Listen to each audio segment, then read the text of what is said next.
I'm going to lose all of my subscribers. I saw your absolutely amazing comments in the classic rock tier list. So now I'm going to try and harvest more salt and tears for my sustenance. Speaking of tears, let's get to this list.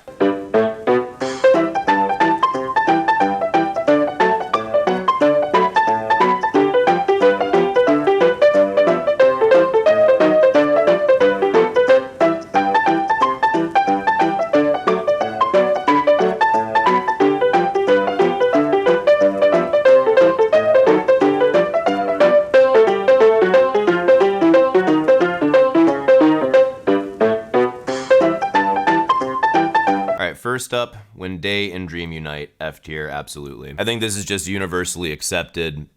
This is not a great album by any stretch of the imagination. The production isn't that great. The writing wasn't that great.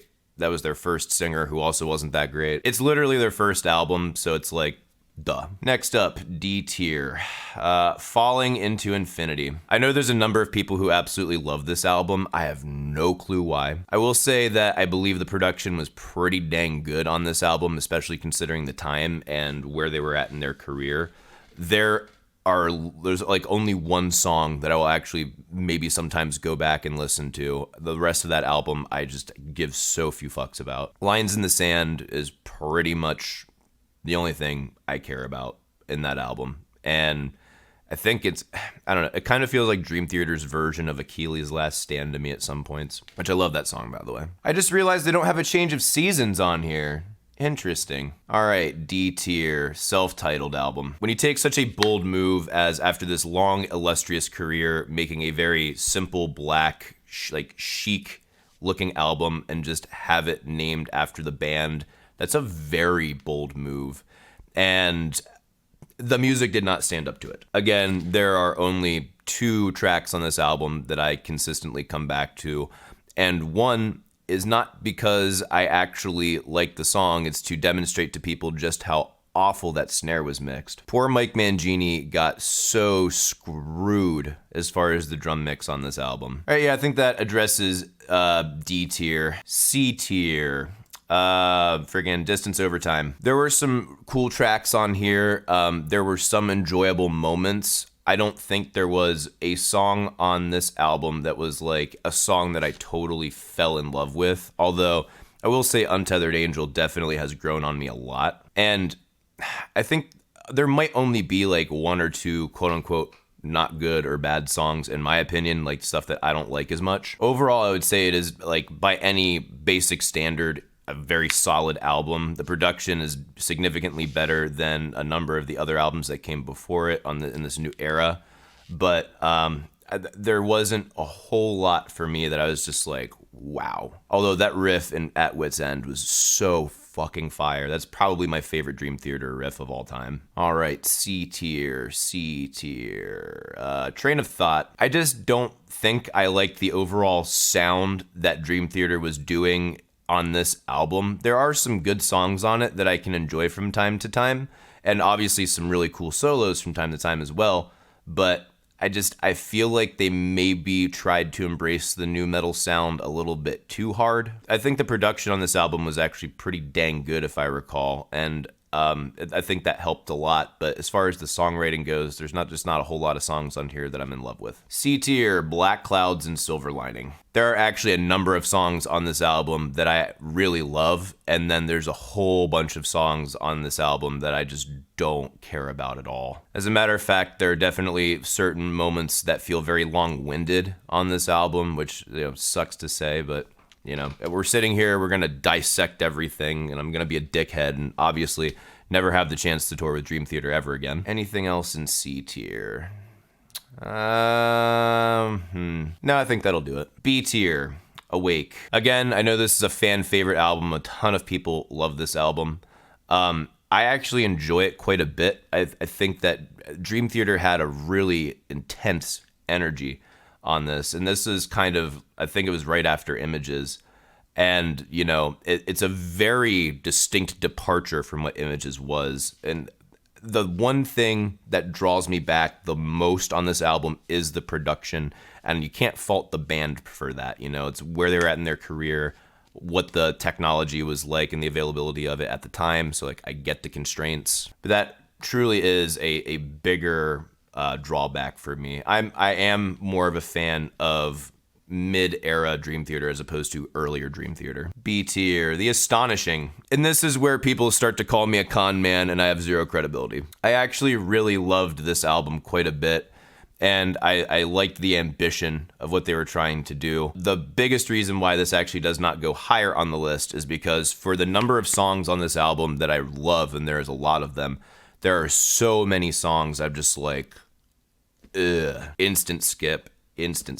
But I absolutely adore the inclusion of a real full orchestra of like certain choirs at certain parts. I love the fact that it stretched them creatively on a songwriting level, and it, like some of the most interesting compositions on that album. And to be honest, I think that might be my favorite album for Mangini because it suits his style so well. Favorite song on that album, I think, is hands down Path That Divides. That song is so good. That's an example that I can use of excellence in songwriting and a perfect marriage of lyrics with music. All right, B tier.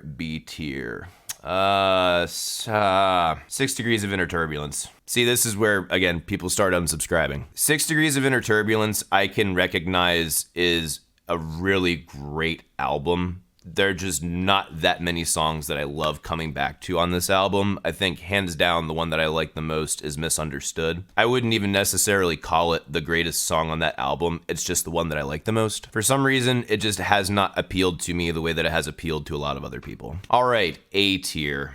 Systematic Chaos. Systematic Chaos has so many tracks that I love coming back to on the regular. It has my favorite Dream Theater outro, and I think my favorite outro of all time on, the hell was it? Did a whole fucking video on this. Ministry of Lost Souls. That's what it was. Yeah, that Ministry of Lost Souls is such an awesome song. In the Presence of Enemies, parts 1 and 2, both are awesome. To be honest, my biggest complaint might be the mix, and that's not that it's a bad mix, it's just not one that I necessarily am as partial to. But yeah, I love the shit out of that album. Oh, this is so hard. This is really hard right now. I don't know what to do next. A tier, Octavarium. Octavarium has a lot of songs on, well, I mean, not a lot of songs, there's 8 fucking songs on, but most of the songs on that album I enjoy listening to multiple times. Panic Attack is probably in my top 10 Dream Theater songs. I don't know. I think it is. It's really hard to make that decision right now. The title track is just a... All right. Who's ready for the controversy? Scenes from a Memory. Every Dream Theater fan and their damn dog thinks that this is their greatest album, and I completely understand why. I really do. But I'm sorry, there are a handful of tracks for me that I do not enjoy listening to. There's a number of tracks that I absolutely love listening to. Home is amazing. As a concept album, it's ridiculously solid. As a concept album, it's one of the best, but even still, I don't necessarily like listening to all the tracks on it. S tier. This is completely the reason why everyone will unsubscribe to my channel. Dramatic Turn of Events was the first Dream Theater album that I listened to where it finally clicked with me and I was like, holy shit, this is an amazing band. I think it is hands down their most underrated album. It was recently made clear to me that the mix on that album is not very good, which really sucks because I enjoyed that mix thoroughly when I've listened to it over most of the lifetime I've had it. And then you really do a decent A to B comparison, you're like, oh yeah, no, it's a little messy. I will literally listen to every track on that album and not stop. I love that album. As a matter of fact, just to prove my point to myself, I was like, you know what? I haven't listened to this in a long time, and I don't really sit down and listen to albums the whole way through nearly as much as I used to.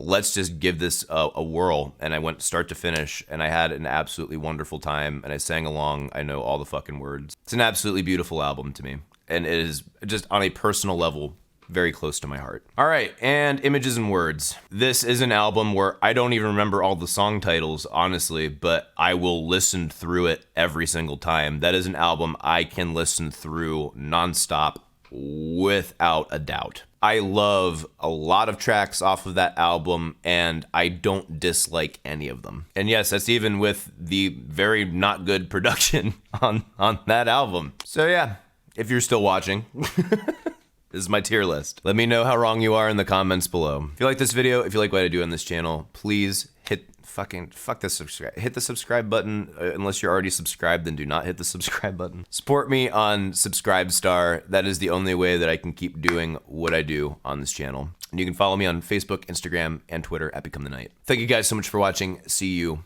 in the next video. Rock on!